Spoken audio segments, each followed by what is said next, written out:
Yes, good morning. Thanks, Wendy, for the introduction. My name's Laura. I've been a vegan for 12 years, so I thought I would come here today and share a little bit about veganism, what it is, what it isn't, a little bit about why I went vegan, my personal journey, and how you can do it too if you want to. First of all, can I just ask whether any of you are vegan or how many of you are? Super, I just want to know whether I'm preaching to the converted or... that's the intro. So first of all, just wanted to talk a bit about what being vegan is. On my PowerPoint I did have the vegan society description, but it's basically, it's as far as reasonable and practicable to avoid all animal products in all animal cruelty in all aspects of life. So, although it's not just a diet, there's no meat, there's no fish, there's no eggs, there's no milk or other dairy products such as cheese or yogurt. But it's not just that, it's also thinking about the products that you use in the home, toiletries, cleaning products, and furniture, pillows. When you think about the animal products that are used in daily life, they are everywhere, and that's what veganism encompasses. However, it makes it sound very, very difficult and complicated, but it's actually not as hard as all that. From the start, it's really more about intention than perfection. So it's really about sort of trying your best to do it as far as reasonable or practicable. So what it isn't, first of all, I would like to say it's not gluten-free. Lots of products are in the free from section that are both vegan and gluten-free, and that is just from a marketing perspective. It's obviously easier to appeal to a whole range of people, and some vegans are gluten-free for their allergies or health reasons, so there can be an overlap. And obviously some people who are gluten-free may also be allergic to some animal products because eggs and milk are quite significant allergens. So although there is a big overlap, they are not the same thing at all. Gluten is perfectly vegan, it's just from wheat, but there is that overlap there. So if you buy something that's gluten-free, that doesn't mean it's vegan. So also, it doesn't mean that it's clean eating. There are lots of vegan junk food. I've just brought to show you some vegan honeycomb. So you are welcome to share those. I'll open them up. You can pass them around and have a little taste of a little vegan treat if you would like one. So there are lots of fatty, sugar-laden, various shop-bought alternatives. It doesn't mean that it's not processed. There's lots of vegan processed food. So veganism literally just means that there's no animal cruelty involved in it. It can still be unhealthy, it can still be environmentally unfriendly. So there can be pros and cons, both in terms of health, convenience, cost, and things like carbon footprint, etc. And these are decisions that individuals weigh up for themselves. So then I just wanted to talk to you about the reasons people go vegan, and I've made a little poster here of some of the reasons. The first one is really for the animals, and that is one of the main reasons that lots of people go vegan. It's not just about being an animal lover. There are lots of people who love animals and they still eat meat.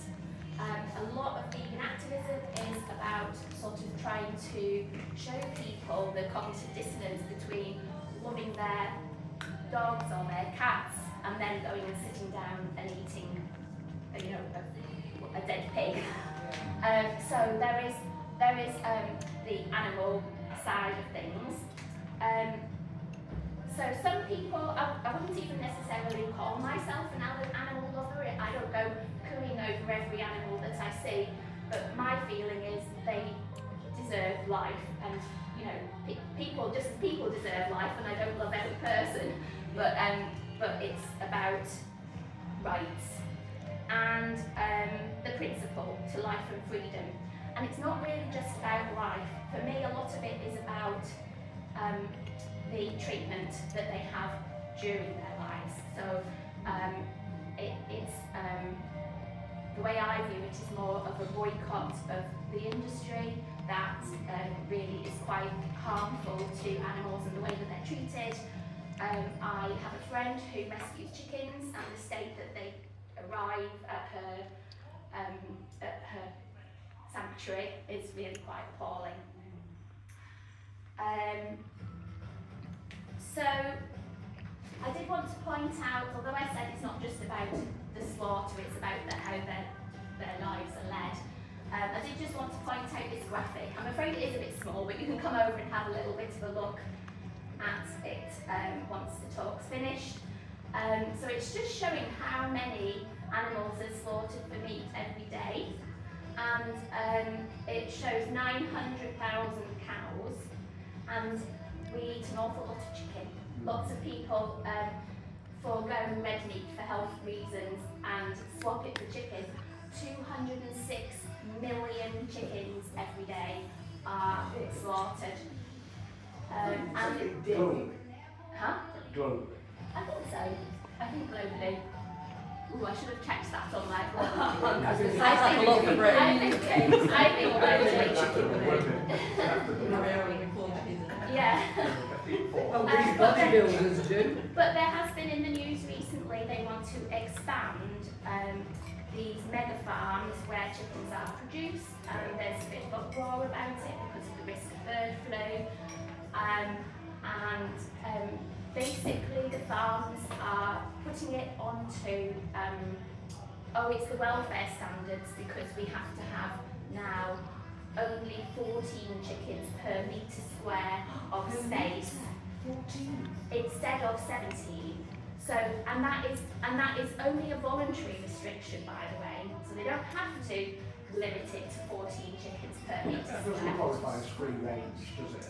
I think I don't know if that's bar on chickens, or I'm not sure of the details of that. I'd have to double check. Sorry. So that is the reason that they're giving for having to do the expansion. However, when you look into the detail, it's actually that they want to produce 17 million more chickens. So it's actually using the welfare standards as a fig leaf for their planned expansion anyway. So that's just a little aside, something that I read recently that I just wanted to say. So that number is obviously so overwhelming, but one of the things that people often think about going vegan is how can one person make a difference? Why bother if you're just one person? And I just wanted to share a little story that I found quite inspiring, and it's called the Starfish Story.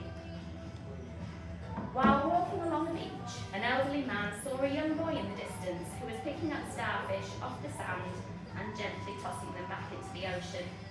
As he neared the boy, the man smiled and said, "Why are you throwing starfish back into the water?" The boy replied, "The sun is up and the tide is going out. If I don't throw them back in, they'll die." The man commented, "But son, don't you realise that many, many starfish have washed up along every mile of this beach? You can't possibly make a difference." The boy listened politely. He bent down, gently picked up another starfish and tossed it past the breaking waves. "Sir," he replied, "I made a difference to that one." So, you can't save everyone on the planet, just as we sort of looking at climate change and everything. You can't control everything. However, we can control our own actions, and every time you leave an animal off your plate, you are sparing that animal from slaughter. So I wanted to talk to you a little bit about the impact that that vegan activism and just being vegan, there has been an increase in numbers of vegan people. Basically in the UK now, almost a quarter of people either avoid or have cut back on meat. In Germany they've banned chick culling, and that's quite a big deal from a vegan standpoint. That's part of the egg industry. There's a picture here that's from a few years ago at Warwick University, and Lancaster University have also, probably other universities too, have voted for fully vegan campus by 2027. Really? That's a big deal, isn't Yeah. it? Yeah. Really Yeah. big deal. And there are lots of stories around of farmers transitioning to plant crops. So there are differences, impacts being made. I also just wanted to share this graphic, which is about the lifespan of slaughtered animals. I used to believe animals lived long, happy lives on old MacDonald's farm. The truth is far from it. Chickens are killed at 6 weeks. They're actually bred to grow very, very quickly so that they can be killed quicker because it saves money for the farms, who don't have to feed the chickens anymore, and they can, sell more chickens. Their natural lifespan is up to 8 years, so they're really only babies. Turkeys, 8 weeks, they can live up to 10 years. You can have a look at this for yourself, I won't go through everyone. Dairy cows, they live up to 5 years because their bodies are very much exhausted from having babies and producing milk, and their lifespan would normally be up to 20 years. Male chicks born in the egg industry are usually killed at 1 to 2 days, and their lifespan is up to 8 years. So you can have a little bit of a look at that yourself afterwards. So the next reason that people become vegan is for health. As I already said, not all vegan diets are healthy, and there are some aspects of our health that we do need to supplement. In particular, B12 is something that vitamin B12 is often mentioned as something that vegans need to consider, and it's quite right. But the reason is not because animals inherently contain B12, it's because we, back in our days when we would just gather things and eat them straight from the soil before we knew about hygiene practices, B12 is in the soil, and basically eating very minuscule little bits of soil on our dirty carrots would give us the adequate amount of B12. And the reason why meat contains B12 is because they're eating their dirty carrots still, and we're eating them, so it's that food chain aspect. And we can supplement with B12. Also, I think they sometimes mention iodine. Iodine is actually added to animals' diets, supplemented artificially. So us taking a supplement is no different from eating the meat that have also been given a supplement. Iodine you can get from seaweed, sea products. So a lot of vegans do buy seaweed powders and things like that. So that's just things to be cautious about from a health point of view. However, there are loads of benefits to going vegan. Partly it is because you are just eating more plants. So you're going to be eating more fruit and vegetables if you're eating a vegan diet, because you're pushing out those other things that you could eat instead, like your burgers or whatever. So it allows more room in your diet for health promoting options. There's some research to show that vegan diets can lower blood pressure and cholesterol, and lower rates of heart disease, type 2 diabetes, and some types of cancer. I do have a book called How Not to Die. Dr. Michael Breger is a vegan doctor who has spent his whole life doing lots and lots of research about whole plant foods and how to be healthy on them. Of course, even as a vegan, you can get tempted with vegan ice cream and things like that, so it's not a silver bullet, but it is interesting to read the research on it. There is also a film called What the Health, which is from 2017 and was on Netflix. I'm not sure if it's still available on there, but I do recommend it.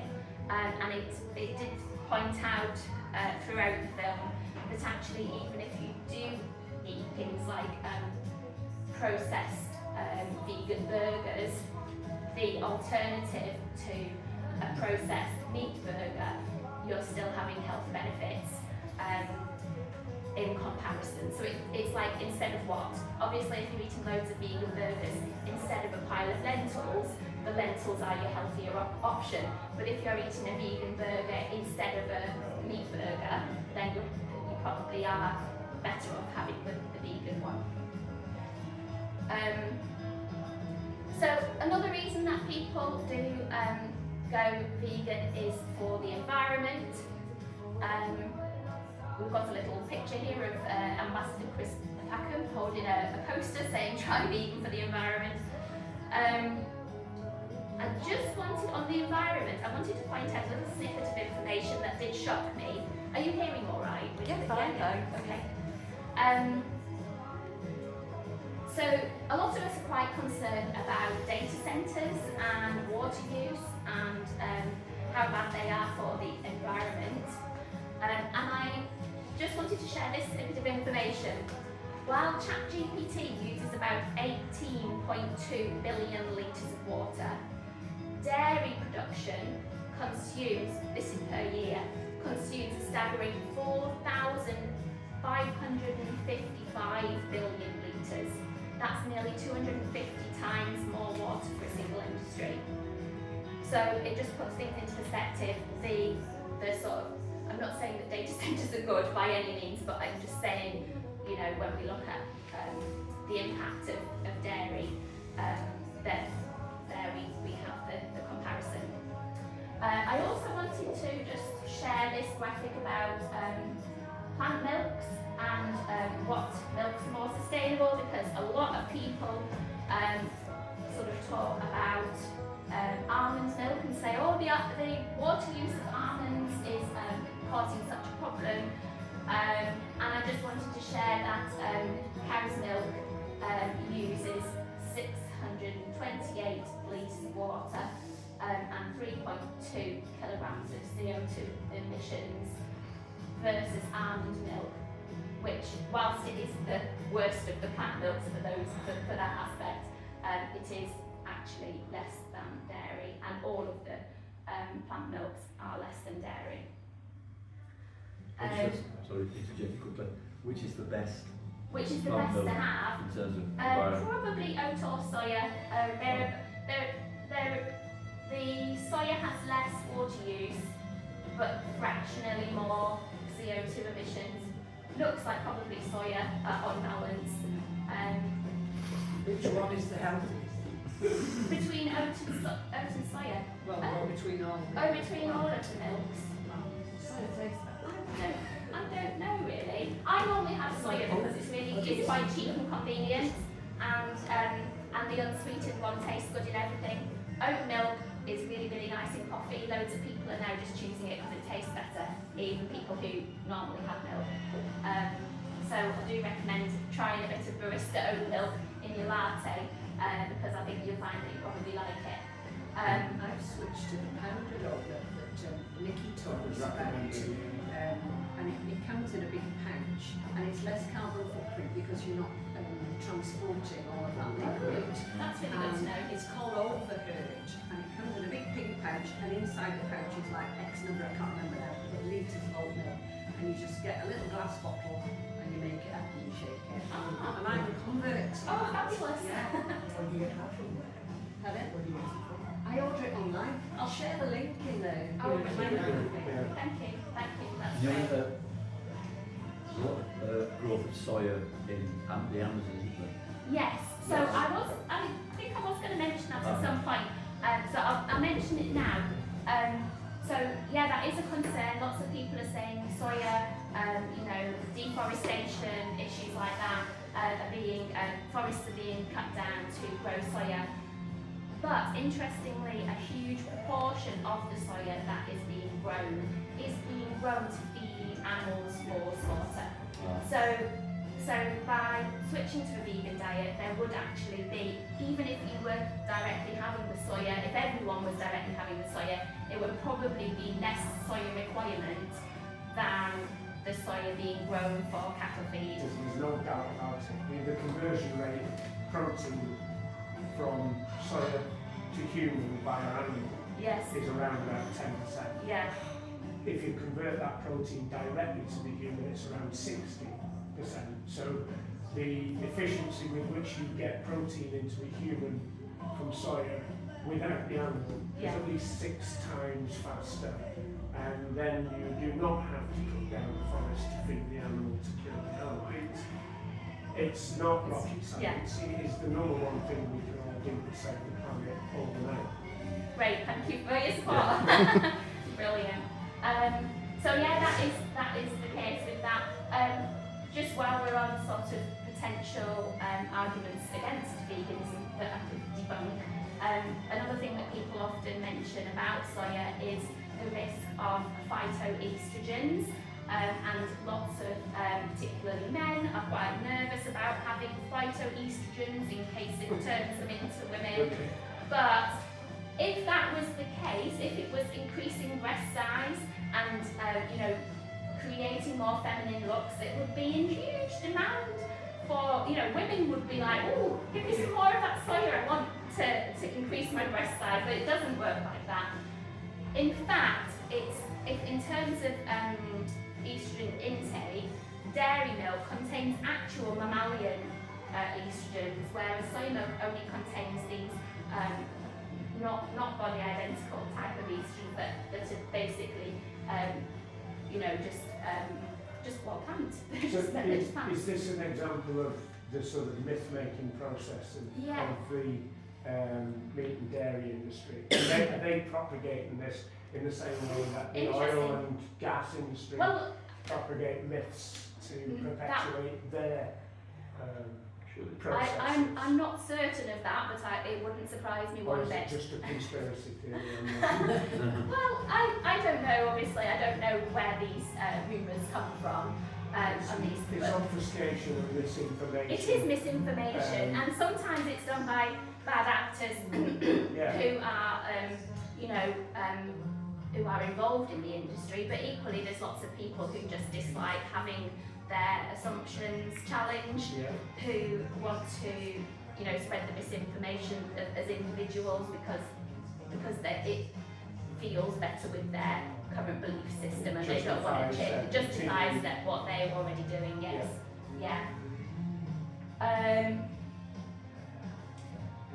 oh yes, I did have a bit about this.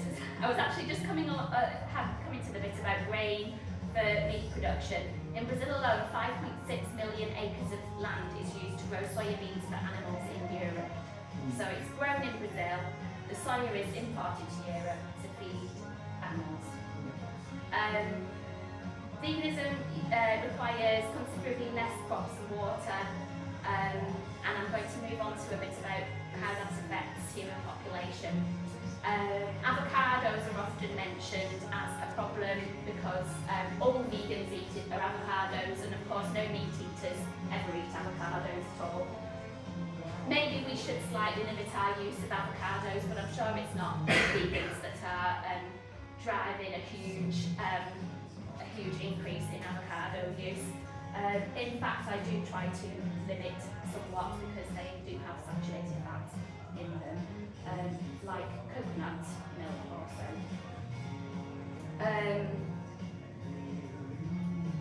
So the next thing I wanted to move onto is another reason why people might choose to be vegan is for people and sustainability. A vegan diet only needs 1/3 of the land needed to support a meat and dairy diet.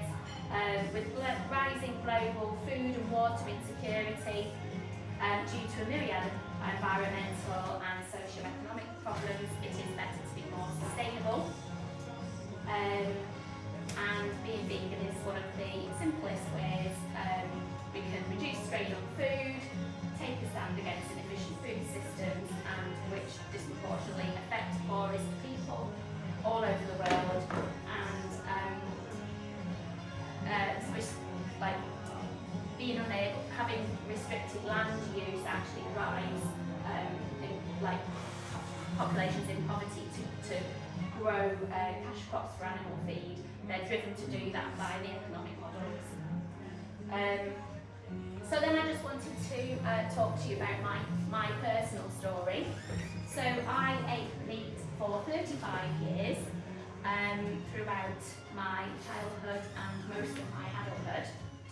I did have a brief stint of vegetarianism when I was at university, and that didn't stick with me. And I think the reason it didn't stick with me was, first of all, because of social and cultural reasons, that it is so ingrained in our culture, it is so normalised to eat meat that it is going against the grain to an extent. You feel, oh, do I want to stand out? Do I want to be the person saying, oh, sorry, I'm the vegan? And that's one of the things that the accusation often made against vegans. Oh, a vegan will always tell you. It really plays into that sort of self-consciousness and fear you might have of just going against the grain. One of the biggest challenges I really faced deciding to go vegan was thinking, what are people going to think of me? They'll think I'm such a weirdo. And so that's another challenge to get over on top of all the other challenges. The other reason why I think it didn't stick was because I hadn't really researched enough as to why I was doing it. So if I didn't really know the details of what goes on in the industry, I'm not going to be that passionate about it because I didn't know enough to be that passionate. So that's why I think it didn't stick back then. I'd always thought of myself as a kind and reasonable person, and I used to say things like, I can understand vegetarians, but going vegan is a bit too far. And I've now been vegan for 12 years. I started to become aware of veganism after a friend of mine, she was sharing some activist posts on Facebook. And in my younger years, if I would see a stand in the town centre about animal cruelty, I would turn the other way and go, why do I want to see that? You know, I'm not cruel to animals, why would I want to look at some horrible graphic footage of something unpleasant? So I really purposely turned a blind eye. And when my friend started sharing these images on Facebook, I was unable to turn a blind eye because it was there in front of my face. She showed disturbing images about chicks being ground up alive in the egg industry, and I thought, I think I might unfriend Linda because I don't want to see this stuff anymore. But I didn't, and I sat with it and I thought, I don't think this can be true because, you know, it's awful, and, you know, nobody wants this to be true. So I think it mustn't be true. But it niggled at me and I thought, but what if it is true? And I thought, I want to carry on eating meat and eggs and fish, but I think I have a duty to find out if I'm okay with how it's produced. So I thought, I'm going to do a bit of research about it. And I had heard about a film called Earthlings, which is a activist vegan sort of promoting film. And part of me knew that if I did watch this film, that it would change me. I suspected that if I watched a film about veganism, I would be challenged and inspired to become vegan. So I did put it off a little bit before I watched it. And eventually I did. And it eased you in quite gently, showing you about injustices to animals in circuses, and I thought, well, I don't really go to the circus. Injustices to pets, oh, well, I don't treat my pets that way. But it eased you into it to a point, and then it starts talking about the animals that we eat for food and how they are treated, and it is abysmal. To the point where it was quite a harrowing film. So while I do really recommend it, be prepared that it is quite harrowing to watch. And I did start crying, and the thing that probably made it worse was we have a dog called Daisy who noticed me crying and was perceptive enough to wonder what was the matter with me, and came over with her puppy dog eyes and put her head on my lap in a comforting type way, which just drove home the fact that animals are sentient and perceive, you know, emotion and what's going on around them. And these animals that are being slaughtered for the meat and dairy industry have feelings too, and, you know, families and things, you know, their own lives, they think in their own way, they don't think like we do, so I don't want to anthropomorphise them, but they think in their own way, they live their own lives, they have their own reasons for existing, and it's changed my perspective of things like, when I was younger, I would think, what is the reason for wasps to exist? They don't do anything for us, they just buzz around and sometimes they sting us, and that is, you know, what's the point of wasps? They just shouldn't exist. And they have their own reason. Not everything has to exist for us. In fact, it doesn't. Nothing on this planet does exist for us. We are here we're here to protect the planet. You know, we're the words just escaped me for the Christian idea of guardianship and stewardship. That's it. And that's what we're here for. We're not here to use the planet in the most efficient way we can to scrape everything from it. We are here to be stewards, and the animals exist for their own reasons. And many of them do have their own reasons that are interlinked with biodiversity and the effect of using these animals is causing lots of problems. I touched on bird flu, swine flu. There are these sort of diseases that can and do become pandemics if they are not, if we don't, you know, cut back on the way we use the planet. So that is that. So how did I get started? So I watched this film, and I definitely decided I had to do it. So I thought, I can't go cold turkey, excuse the pun. So I decided I would go vegetarian first. For about 6 months I went vegetarian. I hadn't planned it to be 6 months, but it worked out that way. I was a bit worried about friends and family would say, as I said. In the November of that year, I joined Animal Aid's 30-day vegan challenge, which had loads of resources online, lots of recipes, and I found the 30 days were quite fun, and I tried lots of new things. I enjoyed it. I thought, I can actually do this. After that, I thought, right, I've cracked it with the diet. I know I can eat vegan. What about other aspects of my life? Toiletries, household products, clothes. I didn't throw everything away because I felt that was a wasteful, yes. What I did was I just replaced things with vegan alternatives as the need arrived. I still don't have a problem with things from second-hand shops and things that might not be fully vegan, although I do still try to avoid, you know, leather shoes and things like that from that are second-hand, just because I don't want to be hypocritical. But I do see that for some people, finances don't allow people to buy things new, and they might find that just buying some second-hand leather shoes are going to be more ethical. And we have to balance these things in our own minds. It's not about what other people think of us, about whether they think you're vegan enough or there's lots of vegan purists online who will say, oh, that's not vegan if you do that, that's not vegan if you do that. And I think it's about looking at yourself and thinking, okay, now that I know about what that product is, or how do I feel about it? And it's about your own conscience at the end of the day. It's nothing to do with anyone else, what they think of you. So, Yeah. hypothetically, you go somewhere and you're offered a cup of tea. Yes. Obviously, you see it as a low cup of tea, and whoever it is, they'll want you to take Yeah. milk. No.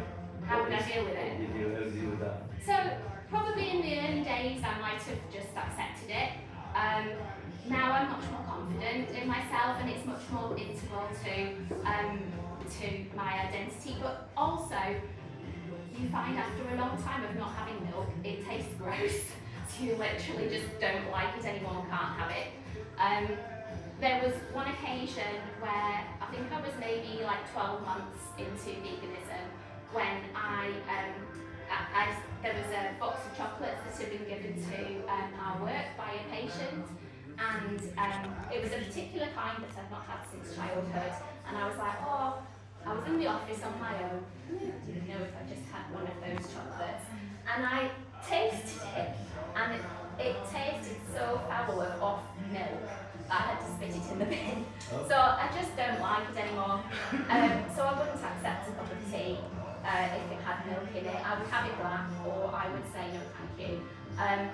When my daughter was in primary school, she did bring me a cake that she made at school for Mother's Day.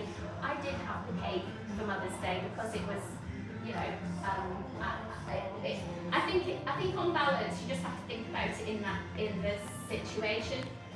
Maybe now I probably wouldn't have that cake, and I would say, oh, that's lovely. I think Nana might like it. You know, something like that. But it's an individual decision.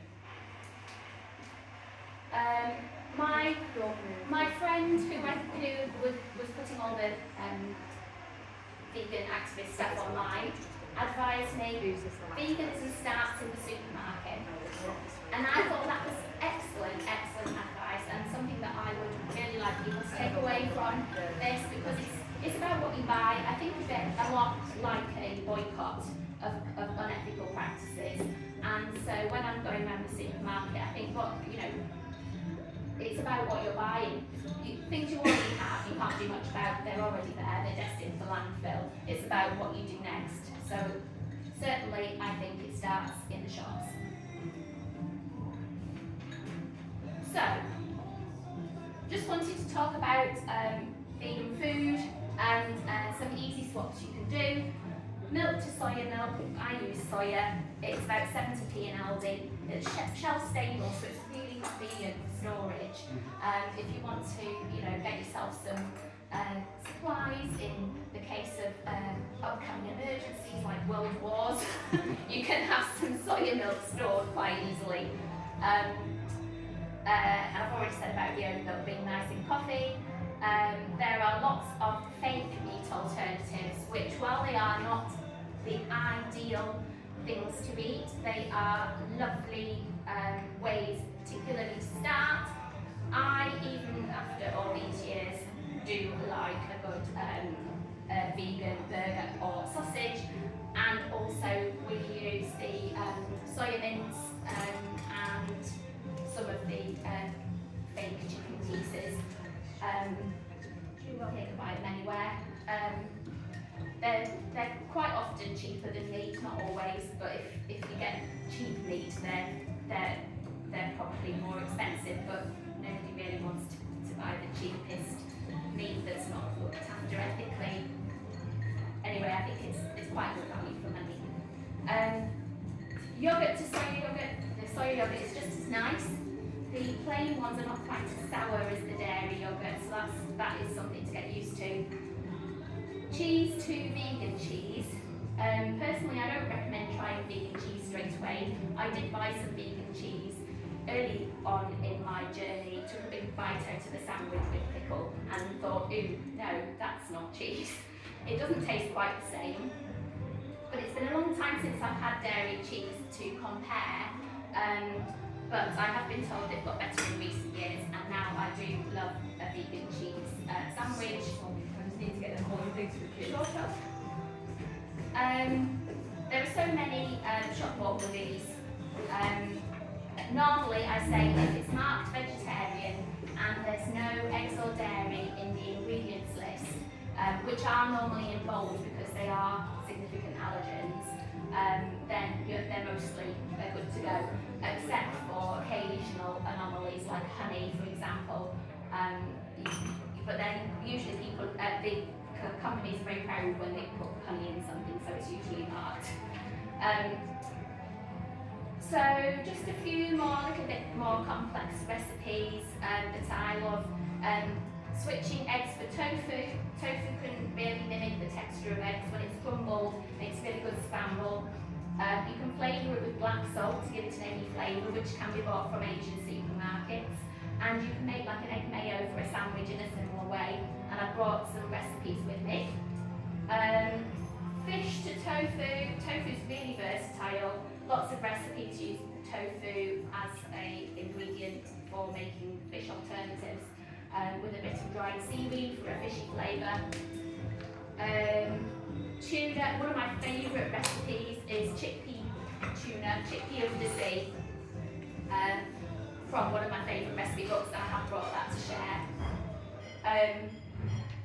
A vegan cheese sauce or parmesan cheese made from nutritional yeast, which is available in the supermarkets, and it contains B12 and lots of vitamins. It's really good for you, nutritional yeast, and you can buy it at most supermarkets, and it gives everything things that sort of like umami, cheesy flavour. And then cake to vegan cake. There's lots of vegan cake recipes. The Vegan Society carrot cake is our favourite, and I have bought the recipe to share, and vegan banana bread as well was one of our favourites.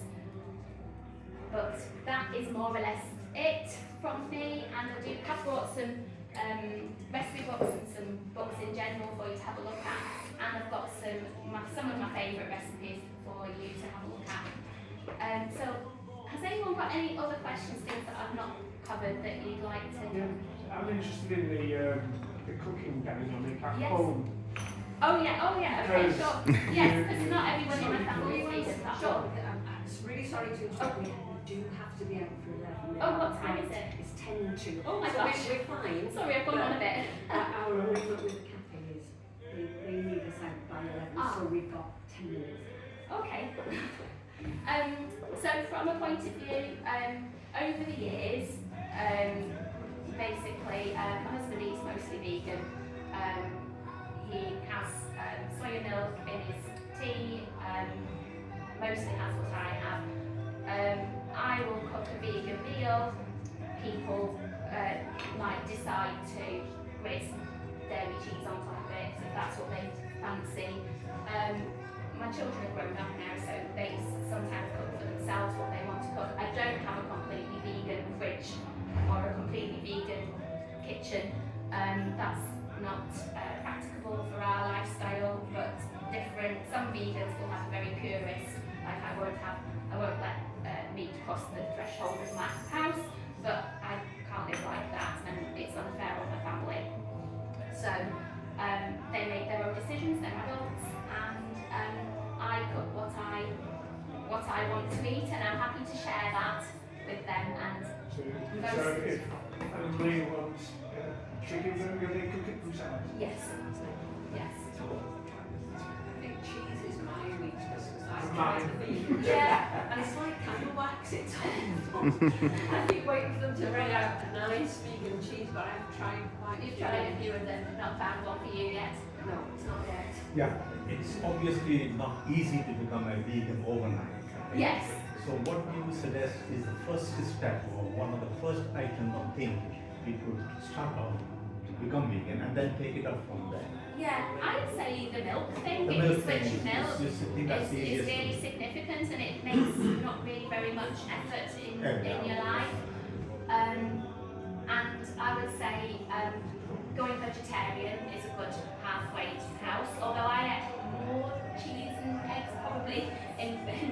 initial stages, but it's finding those alternatives that you're happy with and then moving gradually on.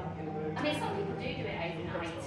Some people just like, that's it, I'm not doing it, but it does depend on the person and the lifestyle they lead initially. Can you just say, during the week, I'm a cook at a community centre, Yes. and they're all people in their 80s generally. And when I cook, everybody's vegan. They don't know it, No. but everyone cooks vegan. Amazing. Amazing. Do you And do they contribute? enjoy it? Do they? Yes, Yes. they do. What do you do? Well, a catsup, for instance. Yes. Instead of the chicken catsup, we do the chicken burger things that you Yes. and you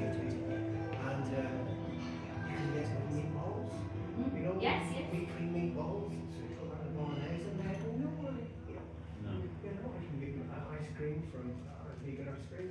They don't know. Yeah. No. Yeah. Oh, vegan ice cream is very good. It's very similar. You couldn't tell the difference. I find it has a bit of an aftertaste, fake meats. I've tried various ones and I can always wax them. I think if you try to incorporate it whilst